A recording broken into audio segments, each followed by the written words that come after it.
우리가 자녀들을 키우다 보면 나의 이런 모습은 정말 배우지 않으면 좋겠다, 이런 것도 있고요. 이런 거는 좀 우리 자녀들이 좀 배우면 좋겠다라는 것도 있습니다. 한 가지 정도씩은 있을 것 같습니다. 나의 이런 모습을 내 자녀가 좀 배우면 좋겠다라는 것들 말입니다. 그런데 오늘 말씀해 보니까 하나님께서도 우리가 하나님의 모습을 배우기를 원하신다 말씀하고 있습니다. 우리 6장 36절 말씀해 보시면 예수님께서 너희 아버지의 자비로우심 같이 너희도 자비로운 자가 되라 라고 말씀하고 있습니다. 우리도 예수님의 그 자비하신 모습을 배우길 원한다라고 예수님께서 말씀하신 것입니다. 하나님은 우리가 하나님의 자녀로서 아버지 하나님을 닮기를 원하십니다. 하나님의 그 거룩한 성품을 우리가 닮아서 그 모습이 우리를 통해 나타나기를 원하십니다. 에베소서에서 하나님께서는 창세전에 우리를 택하신 이유를 말씀하시면서 그 앞에 거룩하고 또 흠이 없게 하시려고 우리를 택하셨다 말씀하십니다. 베드로 후서에서도 베드로는 하나님께서 우리에게 보배로운 약속을 주신 이유가 바로 하나님의 그 거룩한 신성한 성품에 참여하도록 하기 위하여 우리에게 이런 고귀한 보배로운 약속을 주셨다 말씀하고 있습니다. 하나님께서는 우리가 예수님을 믿어서 생명을 얻는 것, 또 하나님의 자녀가 된 것, 거기에서 다 되었다라고 말씀하지 않습니다. 그것이 이제 시작이라고 말씀하십니다. 이제 하나님의 자녀가 되었으니, 내 자녀가 되었으니 나의 거룩함을 배우면 좋겠다, 나의 성품을 이제 너희들이 배우면 좋겠다. 이것이 바로 하나님께서 우리를 향하신 마음입니다. 우리 하나님 아버지의 거룩한 성품을 날마다 닮아가는 우리 성도님들 되시기 바랍니다. 오늘 본문에서 우리가 배워야 할 하나님 아버지의 성품을 하나 말씀하고 있는데, 그것이 무엇이냐면 바로 비판하지 말라는 것입니다. 왜 우리는 비판하지 말아야 할까요? 왜 하나님께서는 우리에게 비판하지 말라고 말씀하실까요? 먼저 돌려받는 원리 때문에 그렇습니다. 우리 37절 8절 말씀을 제가 한번 다시 읽어보겠습니다. 비판하지 말라, 그리하면 너희가 비판을 받지 않을 것이요, 정죄하지 말라, 그리하면 너희가 정죄를 받지 않을 것이요, 용서하라, 그리하면 너희가 용서를 받을 것이요, 주라, 그리하면 너희에게 줄 것이니 곧 후히 되어 누르고 흔들어 넘치도록 하여 너희에게 안겨주리라. 너희가 헤아리는 그 헤아림으로 너희도 헤아림을 도로 받을 것이니라. 아멘. 돌려받는 원리에 대해서 말씀하고 있습니다. 우리가 누군가를 비판하지 말아야 하는 이유는 그러면 비판을 받지 않기 때문에 그렇습니다. 정죄하지 말아야 하는 이유는 그러면 정죄를 받지 않기 때문에 그렇습니다. 용서해야 하는 이유는 그렇지 않으면 우리가 용서받지 못하기 때문에 그렇습니다. 또 주어야 하는 이유는 우리가 줄 때 하나님께서 우리에게 갚아주시는데 후히 되어 누르고 흔들어서 넘치도록 주신다고 말씀하시기 때문에 그렇습니다. 하나님께서는 우리의 마음에 그 헤아리는 그 헤아림대로 우리에게 갚아주신다 말씀하고 있습니다. 이것이 돌려받는 원리입니다. 하나님께서는 우리가 우리 자신의 모습을 깨닫도록 돌려받는 원리를 우리의 삶에 적용하시는 분이십니다. 예수님은 우리가 주기도문에서 늘 기도하는 것처럼 우리의 모든 죄를 용서해 주셨지만 우리를 용서하지 않으시는 때가 있다라고 말씀하십니다. 언제 우리를 용서하지 않을까요? 바로 우리가 다른 사람을 용서하지 못할 때입니다. 베드로는 어느 날 예수님께 형제가 자신에게 잘못하면 몇 번을 용서해 줄지 묻습니다. 그러면서 7번이면 되겠냐고 예수님께 여쭙게 됩니다. 베드로는 좀 으스대는 면이 있었습니다. 허세가 있었습니다. 그래서 다른 사람은 한두 번 용서하기도 힘든데 나는 넉넉하게 7번 정도는 용서할 수 있습니다. 이런 마음으로 7번쯤 용서하면 되겠습니까? 라고 예수님께 여쭈었습니다. 근데 예수님 뭐라고 말씀하십니까? 7번이 아니라 7번을 70번 하기까지 용서하라 말씀하십니다. 그럼 몇 번입니까? 490번 용서하라 말씀하십니다. 그럼 정말 490번 딱 용서하라 말씀일까요? 아닙니다. 490번 용서하는 것도 너무 힘들 뿐더러 이것은 그냥 계속 용서하라는 말씀입니다. 용서하면서 살라는 말씀입니다. 다른 사람 비판하지 말고 사람들을 계속 용서하면서 살아라, 이렇게 말씀하시는 겁니다. 그럼 왜? 그리고 어떻게 우리는 그럴 수 있을까요? 사실 한 번도 용서하기 쉽지가 않습니다. 예수님께서 이런 비유로 말씀하십니다. 어떤 임금에게 10,000달란트 빚진 종이 있었습니다. 주인은 그를 불러왔는데 그 종은 갚을 것이 없었습니다. 그래서 주인에게 막 사정을 합니다. 그랬더니 그 주인은 어떻게 하냐면 그 모든 것을 불쌍히 여겨서 다 탕감해 주었습니다. 이 종은 너무 기뻐서 막 기쁨으로 나가는데 나가다 보니까 자기에게 100데나리온 빚진 동료를 만났습니다. 이 종은 자기 동료의 목을 딱 잡고는 돈을 갚으라고 다그칩니다. 동료가 기다려 달라고 사정했지만 이 종은 동료를 불쌍히 여기지 않고 감옥에 가두어 버렸습니다. 그러자 이 상황을 알게 된 주인은 다시 그 종을 불러들입니다. 그리고는 이렇게 말합니다. 악한 종아, 내가 빌기에 내가 내 빚을 전부 탕감하여 주었거늘 내가 너를 불쌍히 여김과 같이 너도 내 동료를 불쌍히 여김이 마땅하지 아니하냐. 주인은 노하여서 이 종이 빚을 갚도록 다시 감옥에 가두었다는 이야기입니다. 달란트는 무게의 단위입니다. 한 달란트가 30kg 정도 됩니다. 그럼 10,000달란트는 어느 정도 될까요? 금 10,000달란트 따져보면요 한 12조 정도 되는 것 같습니다.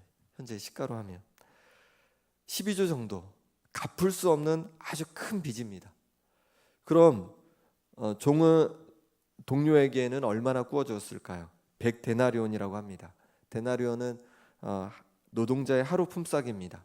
6만 원을 하루 품삯으로 잡으면 600만 원 정도 됩니다. 이것도 뭐 작은 돈이 아닙니다. 굉장히 큰 돈입니다. 그런데 12조에 비하면 어떨까요? 비교가 불가합니다. 12조에 비하면 너무도 작은 것이라 할 수 있습니다. 여기서 임금은 하나님 그리고 종은 우리를 말합니다. 우리는 하나님 앞에 큰 빚을 탕감받았습니다. 바로 죄의 빚입니다. 너무도 큰 빚이어서 갚을 수 없는 죄의 빚, 죽을 수밖에 없는 빚인데 하나님 아버지께서 우리의 모든 그 빚을 탕감해 주셨습니다. 그런데 우리가 다른 이들을 용서하지 못한다면 하나님께서 다시 우리에게 그 죄의 빚을 찾으신다 말씀하십니다. 이 같은 원리가 비판하는 것에도 정죄하는 것에도 주는 것에도 적용됩니다. 우리가 헤아리는 그 헤아림대로 하나님께서 우리를 헤아리시겠다고 말씀하시는 것입니다. 그러니 남을 비판하지 않는 우리가 되길 원합니다. 남을 비판할 때 우리 또한 비판을 면할 수 없습니다. 훈계와 비판은 다릅니다. 자녀들을 말씀과 사랑으로 훈계해야 합니다. 그런데 훈계가 아니라 자녀들을 한번 비판해 보십시오.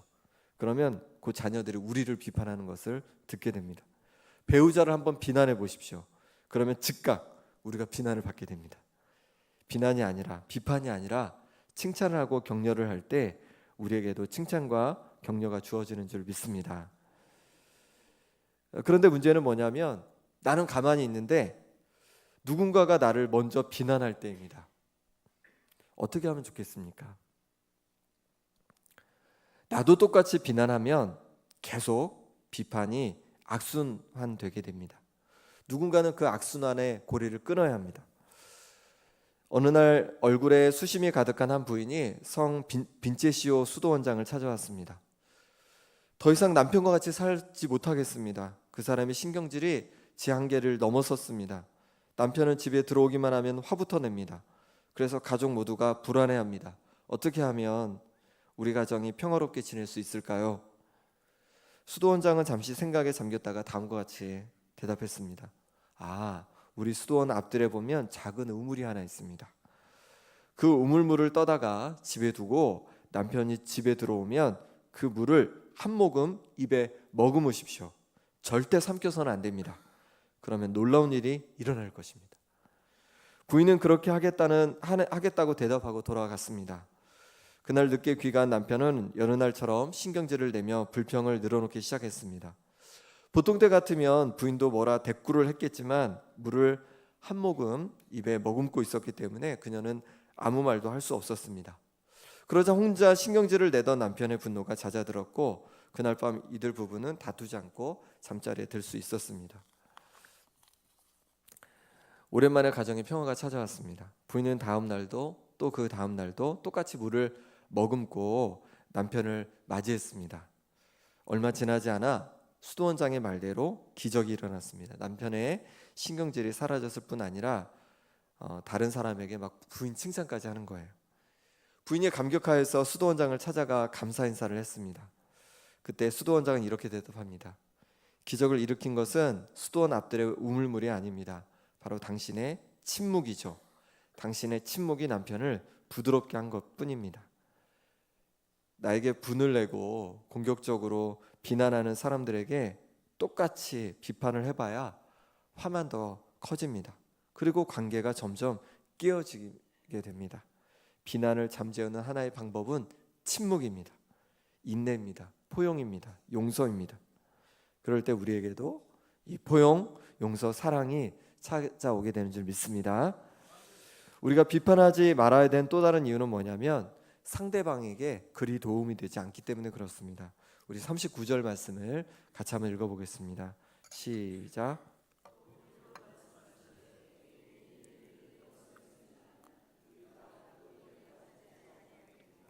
아멘. 맹인이 맹인을 인도하면 어떻게 됩니까? 둘 다 구덩이에 빠지게 된다. 이렇게 말씀하고 있습니다. 우리는 상대방을 비난하면요, 상대방이 좀 약이 되고 또 뭔가 나아질 거라고 그렇게 생각하면서 다른 사람을 이렇게 비판을 하게 됩니다. 하지만 실상은 별로 도움이 안 되는 경우가 많습니다.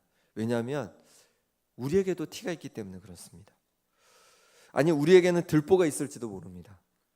상대방이 나의 티, 아니 들보를 보고 있는데 내가 상대방을 향해서 그 티를 비난한들 그것이 마음에 와 닿겠습니까? 그리고 그 태도가 변할 수 있겠습니까?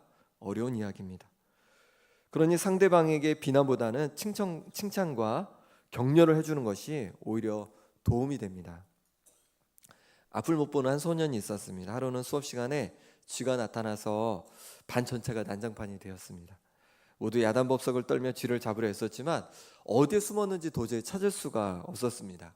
그때 그 반에 있던 눈먼 소년이 벽장 안에 숨어 있는 쥐를 찾아냈습니다. 앞이 안 보이는 대신 귀가 매우 밝아 그 소리로 찾을 수 있었던 것입니다. 쥐를 잡고 난 후 선생님은 이 아이를 불러 크게 칭찬했습니다. 야, 너에게는 놀라운 능력이 있구나. 내 귀는 정말 특별하구나. 선생님의 이 말이 그 소년의 인생을 바꾸어 놓았습니다. 그가 바로 전 세계 사람들에게 많은 감동을 주었고 지금도 주고 있는 팝 음악가 스티브 원더라는 분입니다. 이분은 미국 그래미 어워드 팝 부분 최우수 보컬상도 받았고 UN 평화 대사로도 지내봤고 또 스스로 작사 작곡을 이제 다 하고 눈 앞이 안 보이는데도 또 여러 악기들 피아노, 하모니카, 드럼, 기타, 베이스 여러 악기들도 잘 다루고 또 2010년에는 내한 공연도 했다고 합니다. 그리고 2016년에 그 애니메이션 싱이라는 애니메이션이 있는데 그 중에 아주 메인 OST인 페이스라는 곡을 작사 작곡하고 직접 부르기도 했습니다. 스티브 원더는 앞을 볼 수 없는 이유로 불평하고 부정적인 자세로 삶을 살 수 있었습니다. 하지만 불평을 넘어 하나님이 자신에게 주신 좋은 것들에 감사하면서 그것을 통해 위대한 업적을 이루었습니다. 바로 선생님이 그를 격려해 주었기 때문에 그렇습니다. 격려는 많이 가진 사람만 하는 것이 아닙니다. 우리의 가진 작은 것으로 자녀들을, 배우자를, 또 성도들을 격려할 수 있습니다. 많은 것이 아니지만 우리의 말 한마디, 또 문자 한 줄 서로 웃어주는 것, 우리의 기도가 큰 격려와 힘이 될 줄 믿습니다. 마지막으로 우리가 비판하지 말아야 하는 이유는 내 자신의 들보를 볼 수 없기 때문에 그렇습니다. 41절 말씀 한 번 더 같이 읽겠습니다. 시작. 어찌하여 형제의 눈 속에 있는 티는 보고 내 눈 속에 있는 들보는 깨닫지 못하느냐. 아멘. 다른 사람의 티는 내 들보를 들여다볼 기회를 내게 제공하는 것입니다. 다른 사람의 티를 보면서 나는 뭐 잘못한 게 없는가? 나는 저런 모습이 없는가? 나는 나를 돌아볼 수 있는 기회가 됩니다. 그런데 그때 다른 사람을 비판하면 어떻게 될까요? 그러면 그 기회를 잃어버리게 됩니다. 그 비판함으로 말미암아서 나는 더 이상 나를 돌아볼 기회를 잃어버리고 나를 내 모습 그대로 그 들보를 아는 채 또 티를 아는 채 그렇게 살아갈 수밖에 없습니다. 그러니 다른 사람의 연약함과 부족함을 보았을 때 그것을 오히려 나를 돌아보는 기회로 삼는 우리 성도님들 될 수 있기를 바랍니다. 누군가를 판단하는 것은 결국 하나님께서 하시는 일입니다. 지금은 부족해 보이는 그 사람을 하나님께서 나중에 얼마나 귀하게 사용할지 하실지 우리는 알 수 없습니다. 부족해 보이는 우리의 아이들 하나님께서 정말 귀하게 사용하실 수 있습니다. 부족해 보이는 배우자 하나님께서 이유가 있어서 나랑 만나게 하셨고 또 하나 되게 하셨습니다. 비판보다는 격려와 칭찬으로 하나님의 자녀다움을 배워가는 우리가 될 수 있기를 바랍니다. 함께 기도하겠습니다. 하나님 아버지를 더욱 닮은 자녀이길 원합니다. 아버지의 마음을 담아 비판하기보다는 인자함으로 사람들을 대할 수 있는 마음을 주옵소서. 우리의 마음으로는 힘이 듭니다. 성령으로 우리의 거친 비판의 마음, 분노의 마음, 불신의 마음, 용서하지 못하는 마음을 녹여 주옵소서. 그리하여 사랑과 격려가 더욱 풍성한 우리의 가정, 일터, 교회, 이 나라, 이 민족 되게 하여 주옵소서. 예수 그리스도의 이름으로 기도드립니다. 아멘.